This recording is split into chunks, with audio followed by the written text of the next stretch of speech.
Welcome back, everybody. Today I am here with Penny Chiasson.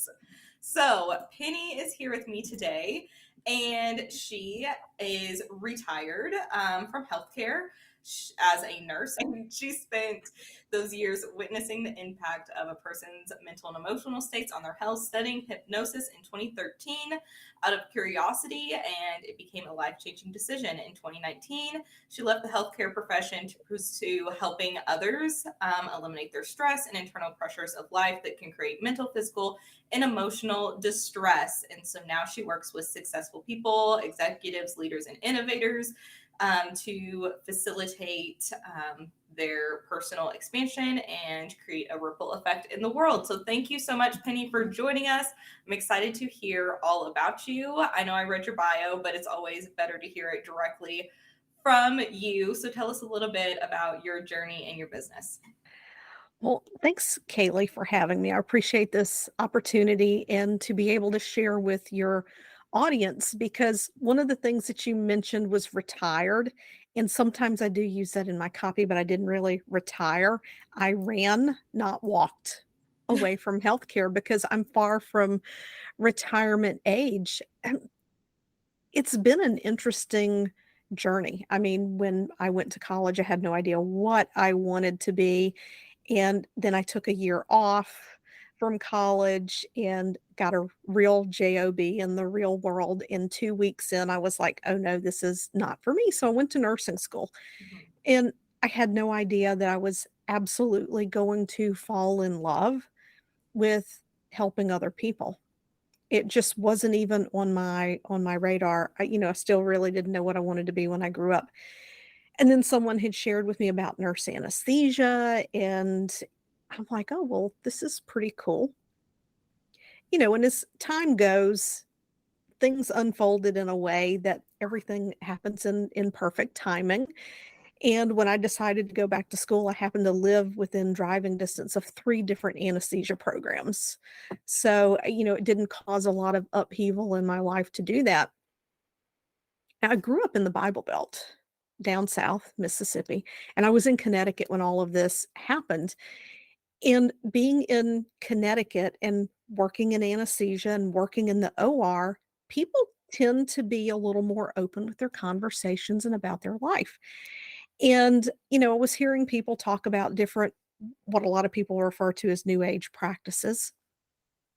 And occasionally I would have patients come in and they would have, before their surgery, gone over to the Chi Center. That was the name of it there at the hospital, the Center for Healthcare Integration. And they would come in and they will have had healing touch or Reiki before surgery.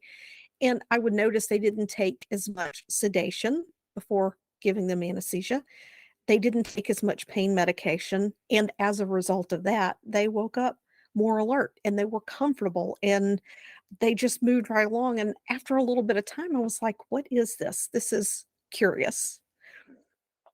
So I signed up and took a Reiki course, having no clue what Reiki was. And there's a whole funny story behind that, but I won't go into it. But it was the gateway.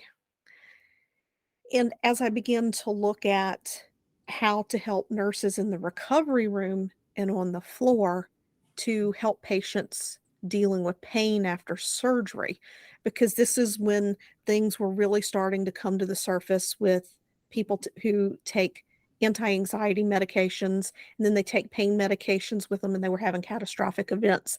And there were a couple that happened in this hospital, and I'm like, "You know what? There are things that if I had known as a nurse, I would have taken care of patients differently." So I start doing the research to put together this pain course, and I uncover a whole body of research on hypnosis for pain. So that set me on a journey of, well, let me find out more about this. And it took me 4 years before I found a training that I would invest in because I was looking for something that had the science behind it. And I finally found a retired nurse anesthetist who taught hypnosis to nurse anesthetists and nurses. And when I went into that training, it was out of curiosity. And when I left, I knew I had found what I was supposed to do in life. I love that you kind of have used your medical scientific background and found ways to kind of incorporate those two things Yeah. together. We tend to forget that the body follows the mind. And I realized the true power of the mind, and our body will do what it needs to do to get our attention, Yeah. to address things. So that's definitely the way I started, was incorporating hypnosis into healthcare. And then over time, when I stumbled upon my own personal growth journey, that's really when the way that I use hypnosis in my practice shifted.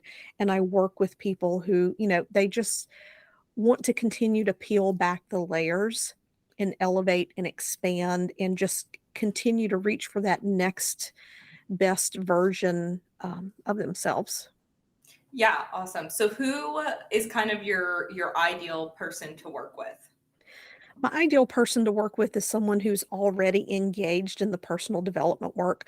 A lot of them are CEOs, influencers, but not everyone. I've worked with people who are retired anywhere from six figures all the way up to multi eight figures. It's just to be invested into doing the things that allow you to maintain the change. Because, yes, while I do hypnosis, which is fast and transformational, there are ways to maintain that change so that we're not playing that game of one step forward and two steps back, because nobody likes that. And once we have some certain habits in place around managing our attention and our thoughts and being aware of our emotions and not letting those things overtake us.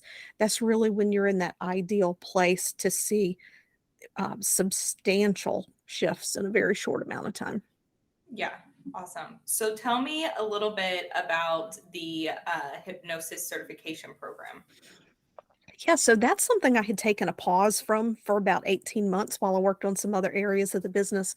We're bringing it back for 2024. When I initially trained in hypnosis, it was a basic certification training, which meant it was very broad. It covered a lot of topics, but didn't go deep in any specific area. And so I found that I struggled for a while, as most new hypnotists do. You're looking for the right script, the right words, the right technique. And then I took an advanced training that had a very systematic process that you could individualize, but you could repeat. It's something that you just knew the next step. If you're having this issue, this is the next step. And when I took that training, I decided in that moment, especially being process oriented as I was in healthcare, if I'm ever going to train other hypnotists, this is the curriculum that I'm going to use. So within the training, it's basic and advanced. It's a complete training, of course. Like anything, when you get out, you have to practice to build your confidence and your expertise.